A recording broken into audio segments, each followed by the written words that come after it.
Hey folks, my name is David Faltzgraff, and I'm the founder and lead sound designer here at SundaySounds.com.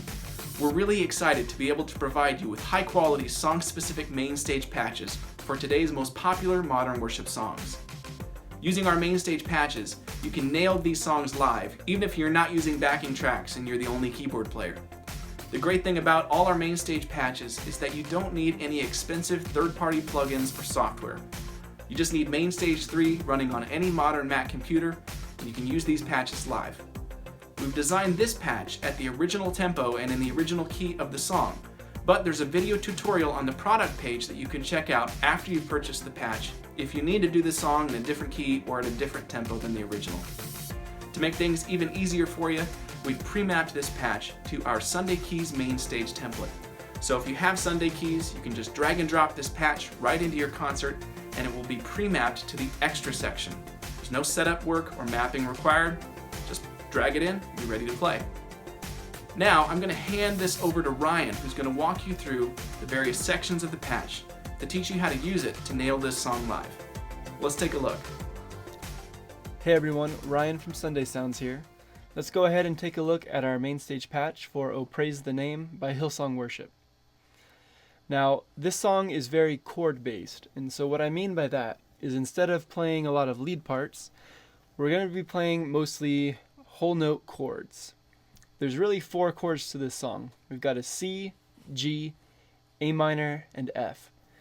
Now, of course, we're going to have a few different voicings for these chords, so we may do like a C over E, and that sort of thing, and we'll kind of get to that as we go through. The next thing I want to talk about are the different sounds that make up this patch. So this song is very much just piano, pads, and strings. For most of the song, we're dealing with heavy pads and piano, and towards the end, we start to bring in brighter strings and even a synth bass. The way that we're going to work with these is going to be with the mod wheel. And we're going to use the mod wheel to bring in and out different sounds. If you don't have a mod wheel, that's totally fine. We've got a video tutorial, and that's over on our blog. It's going to show you how you can set up a fader or a knob and use that in place of the mod wheel. So you still have full functionality of this patch. Now, from 0 to about 50, we're going to use that to fade up the pads. As we hit from 50 to 100, we're going to start to fade in our synth bass and then our high strings part. Now, if you look at the MainStage display on the computer there, you can see that we have a piano layer, and that's mapped across the full keyboard. Because this song is so piano-based, we wanted to make sure that you are open to play the piano parts however you'd like. So you don't have to use the chord voicings that I show you in this video. In fact, I encourage you to find what works specific to the way that your band plays the song. Now, the really only thing that we do have mapped, if you see, are in this section here. So from this C, or really the B, to this A, we have chord triggers for the different pads. These are going to be on the roots of each note, which, as I said before, we're really only dealing with 4 or 5 if you count different chord voicings, notes. So if you play a C, we're going to trigger a pad that's going to be just a C chord. So really basic chord trigger stuff going on. And then in the right hand, we're open. Now, as you see, as we get up higher into this section, we have another strings layer that we're going to add in. Now that, as I talked about before, is only going to come in when we start to get from about 75 to 100. I'm going to go ahead and just play in a few sections of the keyboard. I'm going to move the mod wheel up and down so that you can see how the different sounds fade in and out.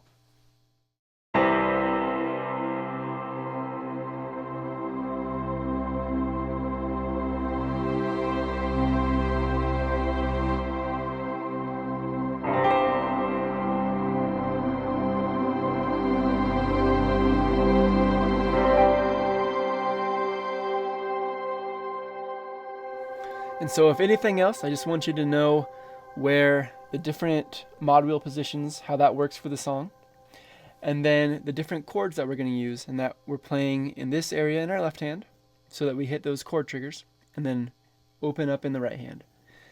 Okay, let's go ahead and take a look at the intro. We're going to go ahead and start with the mod wheel down. Now, this isn't really a hard rule. In fact, this song is built so that, obviously, as we push up, we build in for our louder, bigger parts, and coming down is our quieter, softer parts. So if you find that 0 on the mod wheel is not enough pads for you. You can go ahead and start the song with the mod wheel even at 50 if you wanted. I like to keep it down and slowly fade to 50 through the verses and even the first chorus. So let's talk about that intro.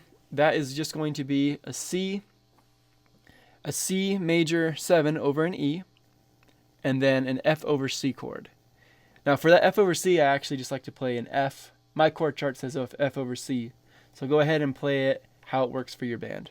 That intro sounds like this.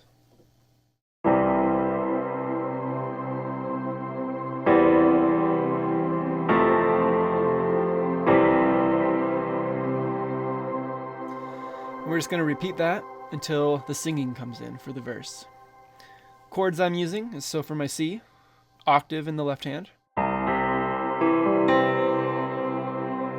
For that C major 7 over E, and then that F chord. If you wanted to play it as an F over C, we would just have the C in the bass here. It's up to you. From there, we go into our first verse. It's going to be the same idea, just holding out on chords. I'll go ahead and play through that, and then we'll go ahead and look at some of those other chords. And that sounds like this.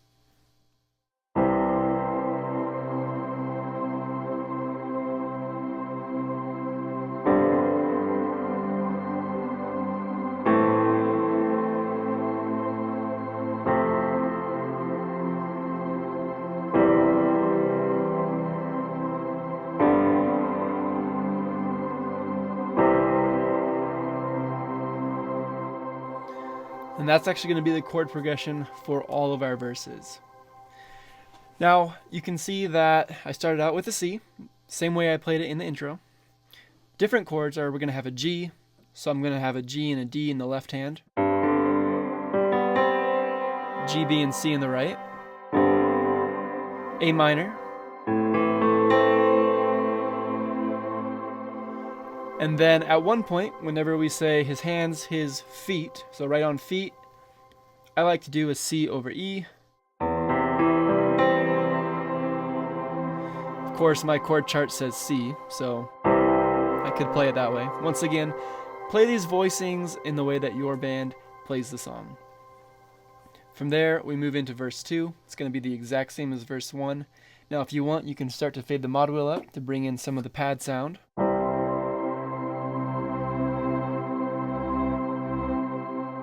And actually, I forgot to note, so between verse 1 and verse 2, we're actually going to go back and play that intro again. So between our verse, so we end on that C chord, go right into the C over E, the F, into verse 2. Now after verse 2, we need to look at our first chorus. This is going to be a quieter chorus than the following ones. I'm going to go ahead and play through that, and then we'll go ahead and look at the different chords that we use. And that would sound like this.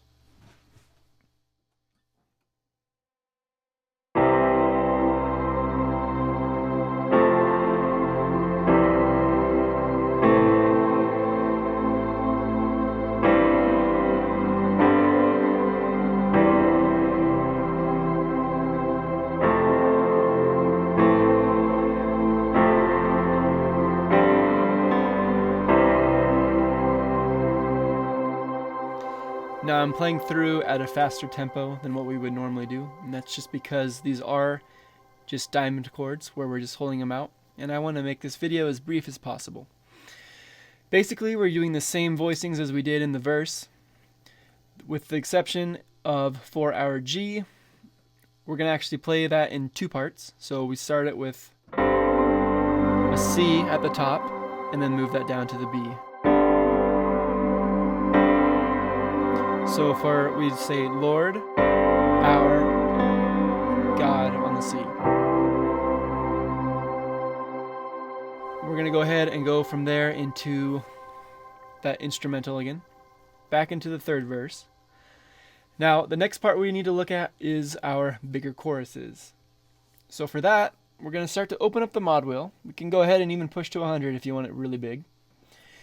All we're going to do is move the right hand up an octave, and I just like to play octave roots with generally whatever the chord is. I like to throw that in the middle, so I'll have that C, that root, for basically every chord, and then just fill in with the middle depending on what the chord is. I'll go ahead and play through one of those bigger choruses, and we'll go ahead and look at some of those chords more in depth. It sounds something like this.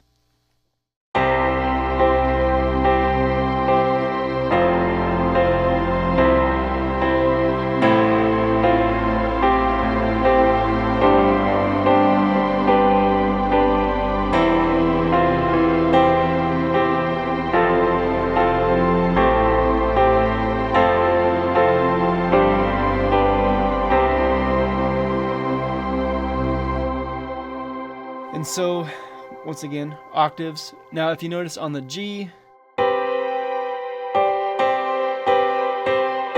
we did the same kind of idea as we did in the first chorus, where we're changing from the C on top to the B.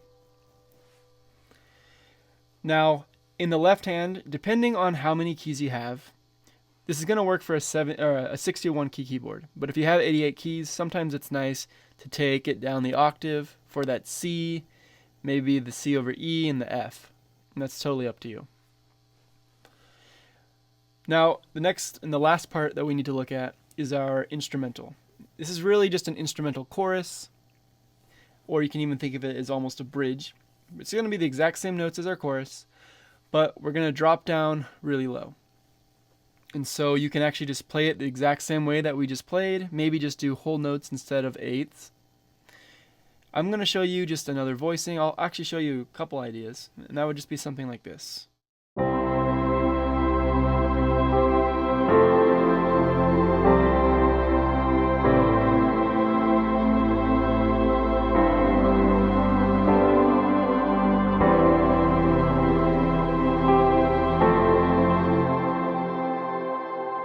Another idea would just be to play the melody line of the vocals. So that might sound something like this.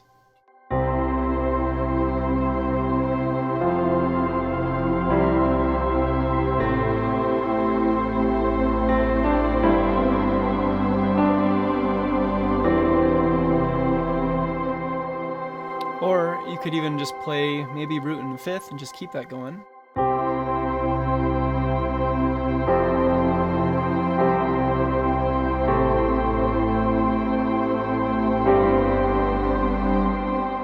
The general takeaway I want you to have is that it is really open to play it how you would like to play it. Now, one other thing about that drop down part is that we're going to just control the amount of piano in by how hard we play the keys. So if you press down lighter, we're going to have mostly strings and pads that come through.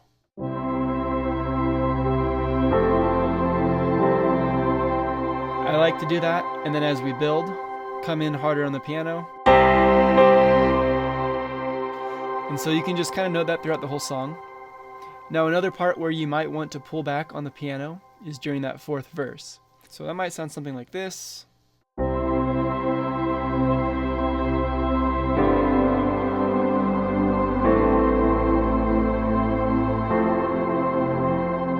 we hit that F chord, we start to build it bigger with the piano.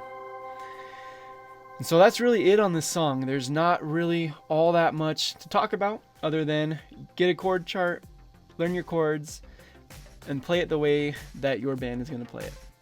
Now, if there's too much sounds going on, and this actually goes for really all of our song-specific patches, feel free to mute different channel strips or even delete channel strips. Just make sure that you save a master copy of the patch before you do that. Okay, well, I hope that you enjoyed this tutorial and that you consider adding this patch to your sound library. We'll see you next time.